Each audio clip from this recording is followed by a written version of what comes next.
प्रदेश ऊर्जा राज्य मंत्री हीरालाल नागर ने स्पष्ट किया है कि प्रदेश में बिजली की दरों में कोई बढ़ोतरी नहीं होगी।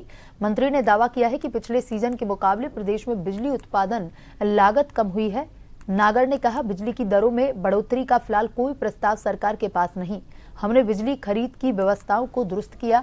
उत्पादन के संयंत्रों में पर्याप्त कोयला उपलब्ध करवाया गया है। संयंत्रों का बेहतर रखरखाव किया गया है, जिससे बिजली उत्पादन की लागत में 23 पैसे प्रति यूनिट की कमी आई है। पिछली सरकार और गत वित्तीय वर्ष के मुकाबले बिजली उत्पादन की लागत में कमी आई है, इसलिए सरकार का बिजली दरों में बढ़ोतरी का फिलहाल कोई विचार नहीं और आगे भी बिजली दरों में बढ़ोतरी नहीं की जाएगी।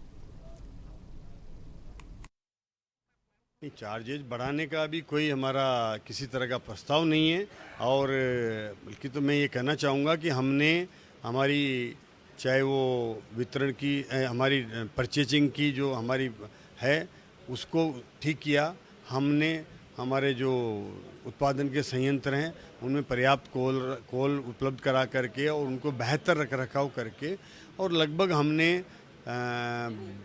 हमारी लागत को 23 पैसे तो हमने बिजली की लागत को पिछली सरकार के मुकाबले पिछले वित्तीय वर्ष के मुकाबले कम किया है। तो हम किसी तरह का कोई चार्जेज ना आगे बढ़ाएंगे और न बढ़ाने का सरकार का विचार है। भीषण गर्मी के बीच राजस्थान के अधिकतर शहरों में बिजली की डिमांड बढ़ गई है और देखा जा रहा है कि रोजाना 15,000 मेगावाट से बढ़कर पीक आवर्स में यह 16 से 17,000 तक पहुंच चुकी है।